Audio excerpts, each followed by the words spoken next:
গরম গরম ধোয়া ওঠা পিঠার গন্ধে যখন ঘুম ভাঙে ব্যাপারটাই অন্যরকম।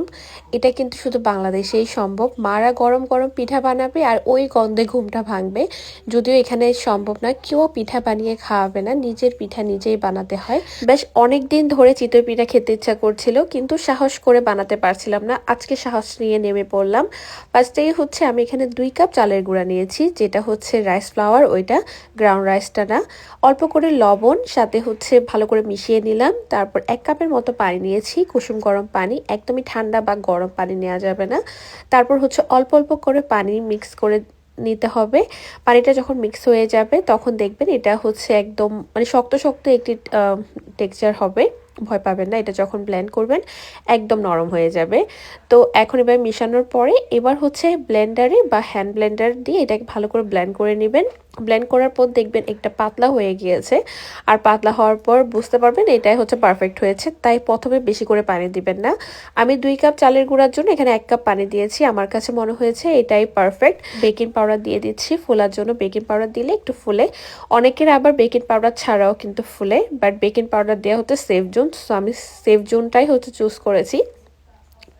তো এভাবে করে যখন নাড়ছিলাম টেক্সচারটা ঠিক তেমন হয়েছিল। এবার একটি বাটিতে অল্প করে পানি আর তেল নিয়ে ভালো করে মিক্স করে নিলাম। একটা টিস্যু দিয়ে এবার আমি ছিদ্রযুক্ত প্যান নিয়েছিলাম। এটা হচ্ছে টেমু থেকে নিয়েছি। অনেকে জিজ্ঞেস করেছিলেন আমার ছবি দেখার, মানে পিঠার ছবি দেখার পর। আমি এটা টেমু থেকে নিয়েছিলাম।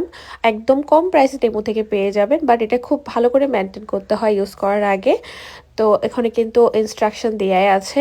এবার হচ্ছে পিঠাটা দিয়ে দিয়েছি আর এটাকে 2 মিনিটের জন্য ঢেকে রান্না করব। আর পিঠাটা কিন্তু 2 মিনিটে হয়ে যাবে। পিঠাটা বানানোর পরে আমার মনে হয়েছে এটা আমার মনের মতো হয়ে ফুলে নেই, মানে যেমনটা আমি চেয়েছিলাম তেমনটা ফুলে নেই। আর হচ্ছে এটা একটু শক্ত ছিল, মানে খেতে কেমন জানি শক্ত মনে হচ্ছিল। তো পরে হচ্ছে আমি এখানে নারিকেল দিতে ভুলে গিয়েছিলাম, যদি আমার হাজব্যান্ড নারিকেল ছাড়া খেতে পছন্দ করে, মানে ওরা মাংস দিয়ে খেতে পছন্দ করে। তো আমি এখানে কিছু নারিকেল দিয়ে দিয়েছি। আমার বাসায় নারিকেল দিয়ে বানানো হতো। নারিকেলটা মিক্স করে এবার নিচে একটি তাওয়া বসিয়ে দিয়েছি।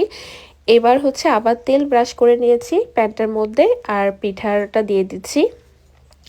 আর আমার 2 কাপ চালের গুঁড়া দিয়ে 7টা মতো পিঠা হয়েছে। এবার হচ্ছে ঢেকে প্রায় 5 মিনিটের জন্য এটাকে রান্না করেছি। দেখেন এখন কিন্তু খুব সুন্দর করে ফুলেছে। আর সবচেয়ে বড় ব্যাপার হচ্ছে পিঠাটা অনেক বেশি নরম হয়েছে। আগেরটা কিন্তু অনেক বেশি শক্ত হয়েছিল, বাট এবারে একদম নরম হয়েছে প্লাস ফুলকো হয়েছে। তো আপনারা যখন ফার্স্ট টাইম বানাবেন তাওয়া দিয়েই বানাবেন। নিচে যখন তাওয়া দিবেন তো গরমটা কিন্তু ইভেনলি হবে আর পিঠাটা খুব বেশি নরম হবে, খেতে ভালো লাগবে। তো এখন হচ্ছে পিঠাটা বের করে নিচ্ছি। এটা অনেক বেশি নরম হয়েছিল, একদম বাংলাদেশে যে পিঠাটা বানাতো মা ঠিক তেমনটাই হয়েছে। নিজেও কিন্তু একদম কালো হয়নি, মানে লেগে যায়নি আর কি, যেহেতু আমি তাওয়ার উপর দিয়েছি। আর একদম সফট হয়েছে। এটা কিন্তু মাংসের সাথে বা আচারের সাথে বা ভর্তার সাথেও খেতে ভালো লাগবে। আর আমার সবচেয়ে পছন্দ হচ্ছে খেজুরের রস দিয়ে খাওয়া। তো আমি খেজুরের রস দিয়ে দিয়েছি। এটা হচ্ছে বাংলাদেশ থেকে আনা একদম খাঁটি খেজুরের রস। কি যে ভালো লেগেছিল, অনেক দিন পর একদম মন ভরে পিঠা খেয়েছি। আপনারাও কিন্তু ট্রাই করতে পারেন, আশা করি পারফেক্ট হবে। তো সবাই অনেক অনেক বেশি ভালো থাকবেন, সুস্থ থাকবেন, আমাদের জন্য দোয়া করবেন। আল্লাহ হাফিজ। আল্লাহ হাফেজ।